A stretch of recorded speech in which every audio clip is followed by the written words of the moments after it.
June 4న మచిలీపట్నంలోని Krishna విశ్వవిద్యాలయంలో జరిగే ఓట్ల లెక్కింపునకు అన్ని ఏర్పాట్లు చేశామని కలెక్టర్ బాలాజీ తెలిపారు. కౌంటింగ్ కోసం దాదాపు 900 మంది సిబ్బందిని నియమించామని చెప్పారు.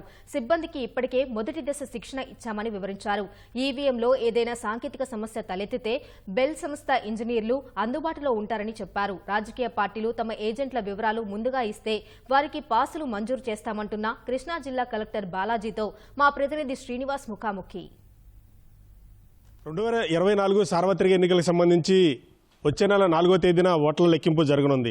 కృష్ణా జిల్లాలోని మచిలీపట్నం పార్లమెంట్ అలాగే జిల్లాలోని 7 నియోజకవర్గాలకు సంబంధించి రుద్రవరంలోని కృష్ణా విశ్వవిద్యాలయంలో ఈవీఎంలను భద్రపరిచారు. 4వ తేదీన ఓట్ల లెక్కింపు ప్రారంభమవుతుంది. ఈ ఓట్ల లెక్కింపుకి సంబంధించి ఎటువంటి ఏర్పాట్లు చేశారు ఏంటన్నది కృష్ణా జిల్లా కలెక్టర్ అలాగే ఎన్నికల ముఖ్య అధికారి బాలాజీ గారు ఉన్నారు. ఆయనతో మాట్లాడదా సార్, చెప్పండి, ఈ ఓట్ల లెక్కింపుకి సంబంధించి ఎటువంటి ఏర్పాట్లు చేయడం జరిగింది? కౌంటింగ్ హాల్ ప్రిపరేషన్ మళ్ళీ అంతా బ్యారికేడింగ్ వరకు ఆల్రెడీ కంప్లీట్ అయిపోయింది.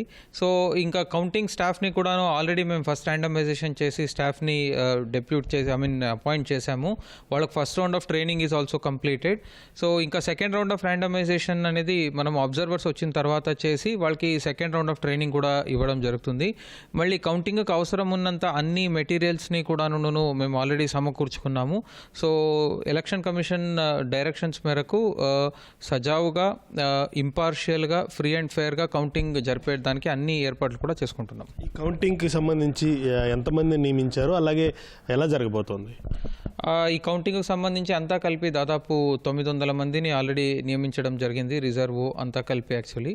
సో ప్రతి టేబుల్కి ఎంతమంది కావాలి అనేది లెక్కేసుకుంటూ మైక్రో అబ్జర్వర్స్ ఎంతమంది కావాలి, కంపైలేషన్కి ఎంతమంది కావాలి, మళ్ళీ రిజల్ట్ డిక్లేర్ చేసి పబ్లిక్ అడ్రస్ సిస్టంలో అనౌన్స్ చేసేదానికి ఉండొచ్చు.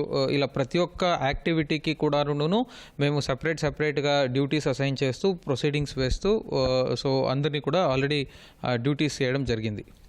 ఈవీఎంలో ఏదైనా సాంకేతిక సమస్య తలెత్తితే వాటిని ఎలా పరిష్కరిస్తారు, ఏమి ఏర్పాట్లు చేశారు? ఈవీఎంలో సాంకేతిక సమస్యలు తలెత్తితే వెంటనే పరిష్కారం చేసేదానికి బెల్ ఇంజనీర్ కూడా ఒకరు వస్తున్నారు, బెల్ రిప్రజెంటేటివ్ కూడా ఉంటున్నారు. దాంతోపాటు సాంకేతిక సమస్యలు చిన్న సాంకేతిక సమస్యలు ఏమైనా అంటే బ్యాటరీ పని చేయకపోతే పవర్ ప్యాక్ రీప్లేస్మెంట్, దీనికంతా కూడాను మా లోకల్ టీంకి కూడా ఆల్రెడీ ట్రైనింగ్ ఇవ్వడం జరిగింది. సో ఎటువంటి ఇబ్బంది లేకుండా సాంకేతిక సమస్యలు తలెత్తినా కూడా వెంటనే పరిష్కారం చేసే దిశలో చర్యలు చేపడతాం. ఎంతమందికి ఇచ్చారు సార్ పాసులు? అంటే లెక్కింగ్కి సంబంధించి రాజకీయ పార్టీలు కూడా పాల్గొనే అవకాశం ఉందా, అసలు ఏంటి పరిస్థితి? సో ఓట్ల లెక్కింపుకి ప్రతి టేబుల్కి కూడాను ఒక్కొక్క కౌంటింగ్ ఏజెంట్ని ఒక్కొక్క క్యాండిడేట్ నియమించేదానికి అవకాశం ఉంటుంది. ఆ కౌంటింగ్ ఏజెంట్స్ పేర్లని ఫస్టే మాకు ఇస్తే మేము ఒక ఐడి కార్డు ప్లస్ కౌంటింగ్ అది ఫస్టే ఇవ్వాల్సి వస్తుంది మేము యాక్చువల్లీ. దానికోసం ఆల్రెడీ అన్ని కంటెస్టింగ్ క్యాండిడేట్స్కి మీటింగ్స్ పెట్టేసి వాళ్ళందరికీ కూడాను లిస్టులు ఇవ్వడానికి రిక్వెస్ట్ చేసుకున్నాము. ఆల్రెడీ కొంతమంది ఇస్తున్నారు, ఇంకా కొన్ని క్యాండిడేట్స్ ఇస్తారు. సో మొత్తం కలిపేసి మేము ఇచ్చినట్టు వెంటనే కౌంటింగ్ ఏజెంట్స్ది ఐడి కార్డ్స్ అయితే మేము ఇచ్చేస్తున్నాము. సో ఎగ్జాక్ట్ నెంబర్ ఇప్పుడే చెప్పలేము, ఇంకా టైం ఉంది కనుక కొంతమంది క్యాండిడేట్స్ ఇంకా ఇచ్చేవాళ్ళు ఉన్నారు. కాన్స్టిట్యుయెన్సీకి సంబంధించి ఎక్కడెక్కడ జరుగుతుంది? అన్ని కాన్స్టిట్యుయెన్సీకు సంబంధించి కౌంటింగ్స్ కూడా Krishna university academic block doctor B R Ambedkar academic బ్లాక్లోనే జరుగుతున్నాయి. అక్కడే వేరే రూమ్స్ ఏర్పాటు చేయడం జరిగింది యాక్చువల్లీ. సో దాంట్లోనే సెపరేట్గా అసెంబ్లీ కాన్స్టిట్యుయెన్సీకి సెపరేట్గా అసెంబ్లీ సెగ్మెంట్స్ కూడా రూమ్స్ ఉన్నాయి. కొన్ని కాన్స్టిట్యుయెన్సీకి పోస్టల్ బ్యాలెట్ కూడా ఎక్కువ పోస్టల్ బ్యాలెట్స్ ఉంటే సెపరేట్ రూమ్స్ ఏర్పాటు చేశాము. సో పార్లమెంటరీ కాన్స్టిట్యుయెన్సీకి సంబంధించిన పోస్టల్ బ్యాలెట్ కౌంటింగ్ కూడా అక్కడే సెపరేట్ రూమ్లో జరుగుతుంది.